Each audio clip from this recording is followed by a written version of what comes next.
बजे की है। कल शाम को 6 बजे के आसपास हमें एक फ़ोन आया कि लवकुश अपार्टमेंट जो है वहाँ पर एक फ़्लैट में देह व्यापार का धंधा चल रहा है। तो एसएसपी सर को इन्फॉर्म किया गया और उनके आदेश अनुसार एक रेडिंग टीम का गठन हुआ और उनके आदेश अनुसार हम वहाँ पर छापा मारने चले गए लवकुश अपार्टमेंट में। वहाँ पहुँचे तो देखा कि वहाँ पे 3 लड़कियाँ थी और 3 लड़के थे जो बहुत ही आपत्तिजनक स्थिति में मौजूद थे। इनके साथ वहाँ पर 2 अधेड़ उम्र की भी महिलाएं थीं। अब जब हम वहाँ पे पहुँचे, जैसे उन्होंने पुलिस को देखा तो वो जो 3 लड़कियाँ थी जिनके साथ गलत काम हो रहा था, वे चिल्लाने लगी और हमसे मदद मांगने लगी। उनसे पूछताछ किया गया। पूछताछ के क्रम में उन्होंने बताया कि जो 2 महिलाएं हैं उनमें से एक का नाम सुमन देवी है और दूसरी का नाम सिफानी देवी था। तो ये दोनों जो है इनसे गलत काम करवाती थी। वहाँ पे मौजूद 3 लड़के भी थे। उनमें से एक का नाम था अंकित कुमार, दूसरे का नाम था धनंजय गिरी और तीसरे का नाम था गुड्डू कुरैशी। इनमें से जो मेन मुख्यतः आरोपी है वो है अंकित कुमार। अंकित कुमार जो है इन लड़कियों के लिए क्लाइंटेल लेकर के आता था। फिलहाल इन विक्टिम्स के बारे में बताओ तो उनमें से एक विक्टिम जो है वो बिहार शरीफ की रहने वाली थी। वहाँ से एक मूनलाइट होटल नाम के क्लब में वो काम करती थी, डांस करती थी बर्थडे पार्टीज़ वगैरह में एक्सेट्रा पे। तो वहाँ पर उसकी जान पहचान एक बबीता देवी नामक महिला से हुई, जिसने बताया कि अगर आप और पैसे कमाने चाहते हो और अगर आप और डांस वगैरह में इंटरेस्टेड हो तो वो उनको इंड्यूस करने के नाम पर जो है डांस के नाम पर इंड्यूस किया उन्होंने और उनको एक रात को नशीला पदार्थ खिला करके उनसे गलत काम करवाया और उस वीडियो को उन्होंने कैप्चर कर लिया। अब उस वीडियो के बनाम पर वो सारा टाइम इसको ब्लैकमेल करती रही कि अगर ये गलत काम नहीं करेगी या भागने की कोशिश करेगी या कुछ भी करेगी तो जो है वो उस वीडियो को वायरल कर देगी। डर के मारे ये लड़की जो है वहाँ पर काम करती रही। वहीं पर उसकी मुलाकात एक और विक्टिम से हुई जिसने उसको पटना में मौजूद सुमन देवी के बारे में बताया। इस वजह से जो है वो यहाँ पे पटना आ गई। वो पिछले 1 महीने से ये लड़की जो है पटना में रह रही थी और यहाँ पर अंकित जो है उसके क्लाइंटल फिक्स करता था। कई बार उसको ओयो रूम्स में ले जाया जाता था, कई बार जो है उसी फ्लैट में उसके साथ गलत काम होता था। तो ओयो रूम्स की भी जो है हम सत्यापन कर रहे थे, कौन कौन से ओयो रूम्स कहाँ कहाँ पर। मुख्यतः उसने बताया बोरिंग रोड और पाटलिपुत्रा, इन दोनों जगहों पर मोस्टली उसको फ्लैट्स में ले जाया जाता था। अब जो है इसकी पुष्टि की कौन उसका क्लाइंटल था और नहीं था, ये जो है अंकित के फ़ोन से हमें पता लगेगा, जो हमने कोर्ट के आदेश के बाद हम उसको जो है एफएसएल जांच करवा करके उसमें से चीज़ें निकालेंगे। उस दूसरी बात जो है, वहाँ पर जब हम पहुँचे तो वहाँ पर सारे लड़कों के पॉकेट से कॉन्डम्स मिले जैसा आप देख सकते हैं, और वाइग्रा मिला और आईपिल मिले। ये सारी चीज़ें मिली तो काफ़ी पुख्ता एविडेंस था कि इनके साथ गलत होता था और इन लड़कियों ने भी एडमिट किया। तो ये सुमन देवी और जो ये दूसरी हैं सिफानी देवी, ये जो हैं वल्नरेबल लड़कियों को टारगेट करती थी। एज सच नहीं है कि एक ब्रॉथल चलता था, it was a brothel in a way, but ऐसा नहीं कि उस जगह पे सारी लड़कियां रहती थी।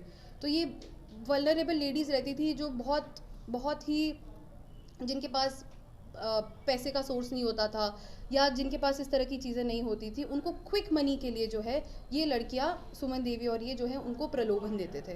तो इसके ज़रिए जो है इनके साथ गलत काम करवाया जाता था। जो मेन विक्टिम जो उस अपार्टमेंट में रह रही थी, उसको जो है हर रात उसको, वो कम से कम 1 महीने यहाँ रही है तो वहाँ पे उस कम से कम उसके 25 रातों में उसके साथ गलत हुआ और कई बार सेम रात को उसके साथ 2 लोगों ने गलत काम किया। तो इसकी वजह से क्या होता था, एटलीस्ट उसकी तबीयत तो खैर अभी काफ़ी उसकी ख़राब हो चुकी है इन सब की वजह से, और पैसे मिलते थे उनको तो 3,000 रुपये इसको मिलते थे, जबकि अंकित को कई ज़्यादा पैसे मिलते थे। और उसमें से 3,000 रुपये जो है ये 1,000 इसको सुमन देवी को देना पड़ता था और बाकी 2,000 रुपये इसको मिलते थे, जो कि विक्टिम्स थी। और बाकी के जो लोग थे उसमें से 3 लड़के जो कि अक्यूज्ड है और बाकी 2 जो एज पिम्स एक्ट करती थी। अंकित का रिकॉर्ड क्या है? अंकित के रिकॉर्ड के बारे में आपने खंगाला? अंकित का जो है उसका आपराधिक इतिहास हम पता करने की कोशिश कर रहे हैं। उसमें से जो सेकंड लड़का था धनंजय गिरी, धनंजय गिरी जो है वो अपनी वाइफ से ही देह का व्यापार कराता था। उसी के पैसे से जो है ये अपना घर चलाता था, अपने बच्चों को पढ़ाता लिखाता था। तो उसमें से जो धनंजय गिरी है वो भी एक तरह से काम करता था as a pimp. Online WhatsApp का भी खेला उसमें हो रहा था क्या? ऑनलाइन व्हाट्सएप से जैसे अब जैसे कि इसमें इसने जो है कई इसके जो व्हाट्सएप चैट्स में जो है वॉइस रिकॉर्डिंग वगैरह मिली है कि लड़की को रेडी रखना, या 7:30 क्लाइंट आएगा या 8 बजे हम लेकर के जाएंगे, इस तरह के जो है मैसेजेस व्हाट्सएप पे वॉइस मैसेजेस मिले हैं। शिफानी ने रूम नहीं लिया था, वो वहाँ पर आती थी, वो मुख्यतः अरवल से काम करती थी।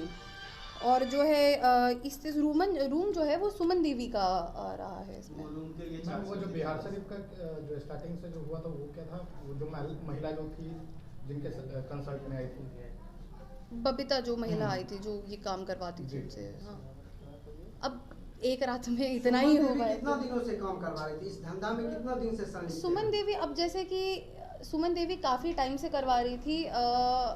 अब exactly to put a number on it, ये अनुसंधान के क्रम में ही पुष्टि हो पाएगी उसकी। बट ये लड़की जो है फ्लैट तो काफ़ी टाइम से वहाँ पर ले रखी है, 2 साल से ज़्यादा से वो फ्लैट लेकर के रखी है। बट ये जो इस लड़की के साथ जो गलत काम है वो पिछले 1 महीने से हो रहा था। 2 साल से सेक्स रैकेट चल रहा था। 2 साल से सेक्स रैकेट नहीं चल रहा था, 2 साल से ये जो है सेक्स रैकेट जो शुरू हुआ था ये 1 महीने पहले से हुआ था, जो इस लड़की के साथ करा रहे थे। होटल बुक होता था तो ओयो की भी संलिप्तता पाई गई होटल वाले। जैसे कि अब जैसे मैं इनका कराऊँ तो इनके पास फेक आधार कार्ड होते हैं, तो अगर ये रूम बुक भी करा रहे हैं तो उसकी पुष्टि करना इज़ वेरी डिफ़िकल्ट कि उनकी संलिप्तता थी कि नहीं थी। लेकिन इसमें छानबीन करनी बहुत ज़रूरी है और वो इन्वेस्टिगेशन के क्रम में पता लगेगा। ये कहानी है, बिहार शरीफ से इसकी स्टोरी शुरू हुई, वहाँ से वो यहाँ आई, यहाँ पर उनके साथ गलत काम होता था। तो इसमें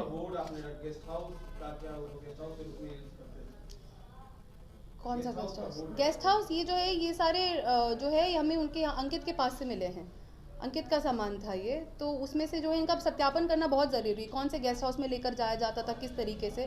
तो वो सारा सत्यापन अभी करने के बाद अनुसंधान के क्रम में बाकी की बातें आ जाएंगी। नहीं, गेस्ट हाउस के नाम पर एज सच उसकी कोई पुष्टि नहीं हो पाई है। लेकर जाते थे, गलत काम करवाते थे। अब कौन से गेस्ट हाउस में कहाँ कैसे, वो उनके सीसीटीवी वगैरह अवलोकन से जो है प्रॉपर आएगा। सुमन देवी जो है, अब सुमन देवी भी जो है वो पहले जो है किसी के कांटेक्ट में आई और उन्होंने जो है उसको ये फ्लैट दिला करके दिया था। बट थोड़े दिनों बाद जो उनको पैसे दे रहे थे, पहले उन्होंने पैसे देने बंद कर दिए तो उन्होंने खुद से काम यहाँ पे करवाना शुरू कर दिया था। FIR क्या हुआ? ITP एक्ट का केस हुआ। अब वहाँ पर जो है इनमें से 2 लोग जो है नशे की हालत में भी थे, तो 2 FIRs हुए हैं। एक जो नशे की हालत में 2 लोग थे वो, और इनका अलग से ITP एक्ट 370 IPC और 376 IPC।